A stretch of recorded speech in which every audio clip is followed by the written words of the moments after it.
Hello magical minds, welcome to एडो attack. तो dear, previous lecture में आपने डिफरेंट टाइप्स की अकाउंटिंग के मीनिंग को विद एग्जांपल बहुत अच्छे से समझा। तो अभी हम क्या करने जा रहे हैं? अभी मैं टाइप्स ऑफ अकाउंटिंग आपके सामने लेकर आई हूं कि अगर एग्जाम में आपको ये थ्योरी क्वेश्चन आता है तो आप कौन कौन से कीवर्ड्स को लिखेंगे, क्योंकि कॉन्सेप्ट तो आपको समझ में आ चुका है। अब हम देखेंगे कि हमें एग्जाम में लिखना क्या है। तो यहाँ पर देखिए, आपको फाइनेंशियल अकाउंटिंग की डेफिनेशन दिखाई दे रही है। फाइनेंशियल अकाउंटिंग वो चीज है, आपको समझ में आया, जो कि फाइनेंशियल ट्रांजैक्शन को रिकॉर्ड करती है। तो यहाँ पर आप देख रहे हैं कि पहला वर्ड क्या है? रिकॉर्डिंग। रिकॉर्डिंग, आप में से कई लोग अकाउंट्स पढ़ चुके होंगे तो आपको याद होगा कि पहला स्टेप क्या होता है अकाउंट्स का? जर्नल। रफ बुक और डे बुक के बाद हम किस में एंट्री करते हैं? जर्नल में लिखते हैं। नेक्स्ट क्या है? क्लासिफिकेशन। क्लासिफिकेशन का मतलब क्या हुआ? Ledger, right. Summarising, third step में हमारा क्या बनता है? ट्रायल बैलेंस, यानी कि उसका काम क्या होता है? समराइज करना। And reporting of the business transaction. और रिपोर्टिंग का काम कौन सा करता है? Final account. और फाइनल अकाउंट में हमारे पास क्या क्या आते हैं? Profit and loss and balance sheet, right. तो ये हो गया फाइनेंशियल अकाउंटिंग के स्टेप्स, यानी कि प्रोसेस। सबसे पहले recording, classification, summarising and reporting of the business transactions. क्यों कर रहे हैं? ताकि किसी बिजनेस का ट्रू एंड फेयर व्यू, जो बिजनेस के फाइनेंशियल परफॉर्मेंस है और फाइनेंशियल पोजीशन। फाइनेंशियल पोजीशन कौन बताता है? अगर ये हम फाइनेंशियल पोजीशन की बात करें तो ये वर्ड किसके लिए यूज होता है? बैलेंस शीट, ठीक है। और फाइनेंशियल परफॉर्मेंस जो है कौन शो करता है? Profit and loss account, right. तो यहां पर जो एक्सटर्नल यूजर्स ऑफ अकाउंटिंग है, ये इंटरनल और एक्सटर्नल्स मैंने लास्ट लेक्चर में भी बात की थी डियर। यहाँ पे इंटरनल और एक्सटर्नल का मतलब है, एक्सटर्नल वो लोग जो किसी कॉरपोरेट के बाहर के हैं, जिनके अकाउंट्स की बात की जा रही है। और इंटरनल मतलब कंपनी के जो मैनेजर्स हैं, शेयर होल्डर्स हैं, ठीक है, जो वर्कर्स हैं, वो सब इंटरनल कहलाएंगे, राइट। तो यहाँ पर एक्सटर्नल कौन कौन होते हैं? एक तो आपका इन्वेस्टर हो गया, क्रेडिटर्स, जिन्होंने रॉ मटेरियल कंपनी को क्रेडिट बेसिस पे दे रखा है या कुछ सामान क्रेडिट बेसिस पे दे रखा है। गवर्नमेंट, क्योंकि इनको टैक्स लगाना है। और जनरल पब्लिक जो है वो सर्विसेज और जो प्रोडक्ट्स हैं वो कंपनी के यूज कर रही है। फाइनेंशियल अकाउंट्स मैंने आपको बताया था कि लीगली बनाना कंपलसरी होता है। तो फाइनेंशियल अकाउंट्स को बनाने के लिए हर एक कंट्री में जनरली एक्सेप्टेड अकाउंटिंग प्रिंसिपल्स होते हैं। क्या? जनरली एक्सेप्टेड अकाउंटिंग प्रिंसिपल्स होते हैं, राइट, जिनको फॉलो करते हुए अकाउंट्स बनाए जाते हैं। और पूरे यूरेशिया में अकाउंटिंग स्टैंडर्ड्स का नाम क्या है? International financial reporting standards, IFRS। India में आपके अकाउंटिंग स्टैंडर्ड्स हैं एंड इंड यानी इंडियन अकाउंटिंग स्टैंडर्ड जो है वो इंडिया का गैप है। तो ये तो हो गई फाइनेंशियल अकाउंटिंग की डेफिनेशन। अब हम कॉस्ट अकाउंटिंग की बात करते हैं। तो कॉस्ट अकाउंटिंग एक सिस्टमैटिक प्रोसेस है कि सबसे पहले हम रिकॉर्ड करते हैं कि किसी प्रोडक्ट को बनाने में कॉस्ट कौन कौन सी लगी, कौन कौन से टाइप की कॉस्ट लगी। इसको अभी हम देखेंगे आगे कि कॉस्ट कितने टाइप की होती है, डायरेक्ट कॉस्ट क्या होती है, इनडायरेक्ट कॉस्ट क्या होती है, या इनडायरेक्ट कॉस्ट का नाम ओवरहेड्स क्यों होता है। और कॉस्ट को हम, जो कॉमन कॉस्ट है, ठीक है, उसको हम अलग अलग प्रोडक्ट्स में कैसे एलोकेट करेंगे, राइट।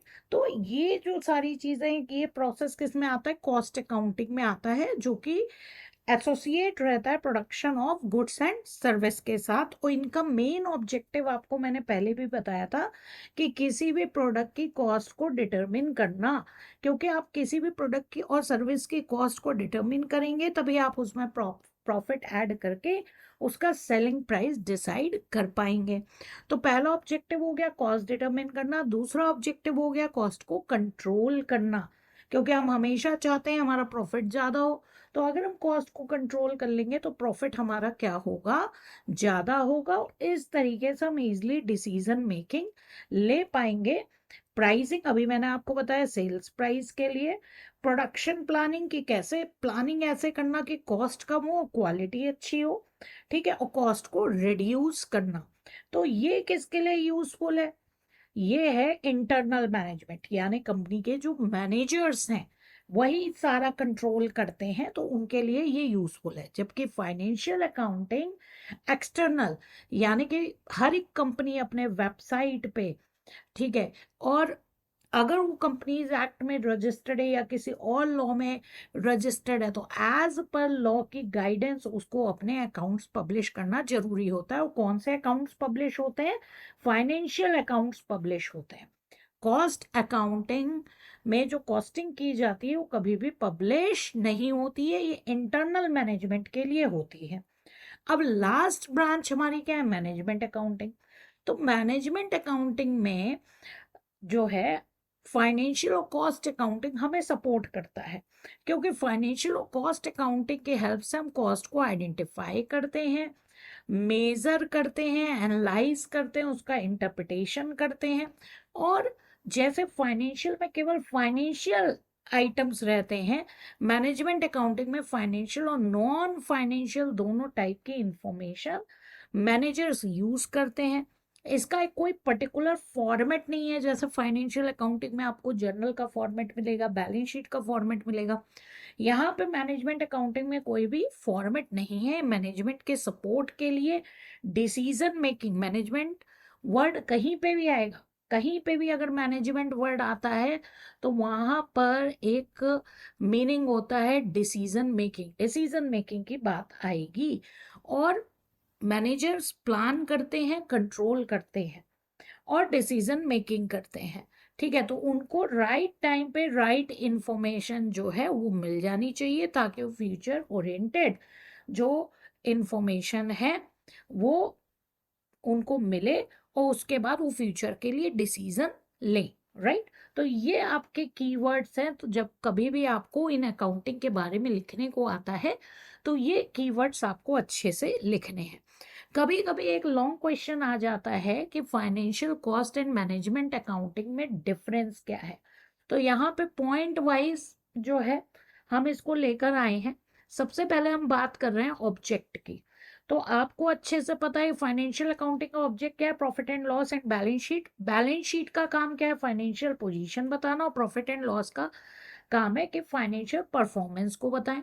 कॉस्ट अकाउंटिंग का ऑब्जेक्टिव आप पढ़ चुके हैं, कॉस्ट को असरटेन करना, कितनी कॉस्ट लगी है उसको एलोकेट करना, एक्यूमुलेट करना, और उसके बाद उसका जो है डिफरेंट प्रोडक्ट्स और सर्विस में हम एलोकेशन करते हैं।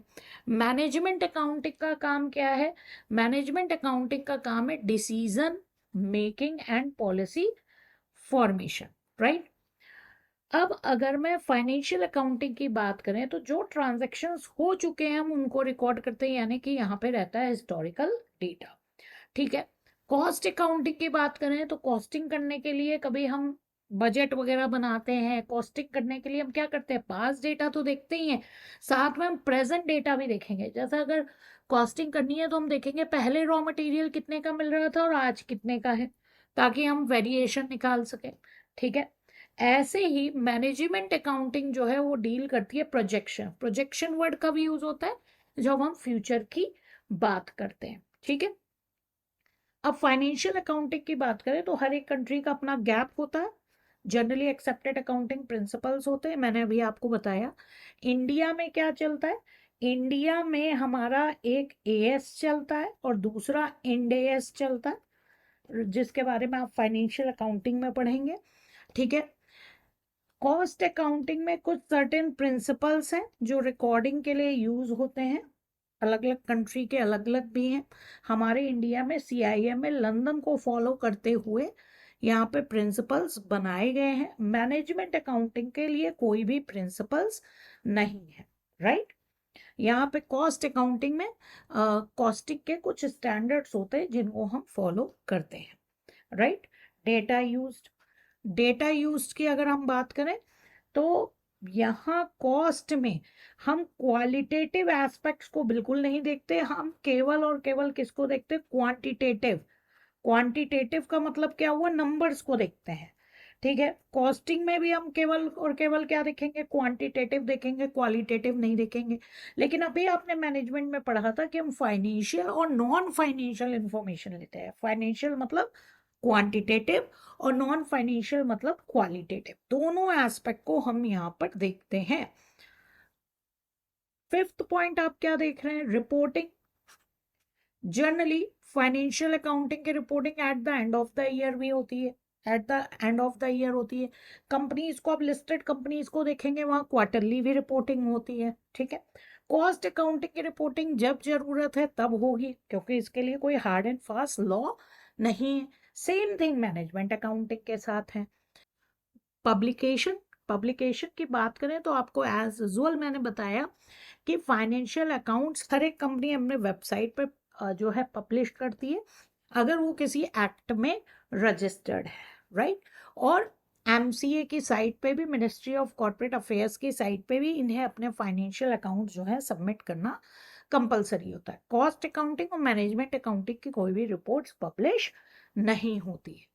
इंफॉर्मेशन रिकॉर्डेड, अभी हम क्वालिटेटिव और क्वांटिटेटिव की बात कर रहे थे, तो यहाँ पे केवल मॉनेटरी ट्रांजैक्शंस होते हैं, यानी कि क्वांटिटेटिव होते हैं, ठीक है।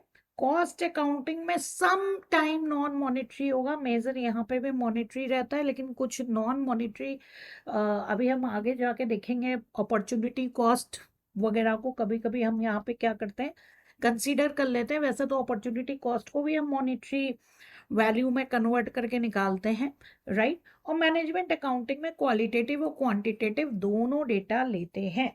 कॉस्ट अकाउंटिंग में majorly main role quantitative data का रहता है, लेकिन सम टाइम क्वालिटेटिव डेटा हम जो है इम्पैक्ट आता है जब हम प्रोडक्ट और सर्विस की, एक तरीके से कह लीजिए क्वालिटी की ही बात करते हैं, तभी क्वालिटेटिव डेटा यहाँ पर आ जाता है। फॉर्म्स ऑफ अकाउंट्स, ठीक है। यहाँ पे लीगल, आपको पहले ही बताया, लीगल रिक्वायरमेंट है, कंपलसरी है, ठीक है। कॉस्ट अकाउंटिंग वॉलेंट्री है, लेकिन इनको करना ही पड़ेगा, क्योंकि प्रॉफिट कैलकुलेट करने के लिए कॉस्टिंग आपको जानना जरूरी है, और सेल्स प्राइस असर्टेन करने के लिए कॉस्टिंग जानना जरूरी है। मैनेजमेंट अकाउंटिंग की जब जरूरत होती है तब वो करते हैं, राइट। तो प्लीज, अगर आपको कोई भी डाउट है या कोई भी दिक्कत है तो आप कमेंट्स में लिख सकते हैं। हमारे साथ आप लेक्चर में बने रहिए, क्योंकि आगे हमारे अकाउंट्स का सफ़र जो है वो कंटिन्यू रहेगा, और आपको मैं इसको डिटेल में पढ़ाऊंगी। तो ये मेरा प्रॉमिस है कि मैं अकाउंट्स आपको डिटेल में पढ़ाऊंगी, और आपको यहाँ पर जो है पढ़ते जाना है पूरी फुल एनर्जी के साथ, राइट। तो प्लीज़ लाइक, सब्सक्राइब और कमेंट करना ना भूलें। Thank you dear. जय हिंद, जय भारत।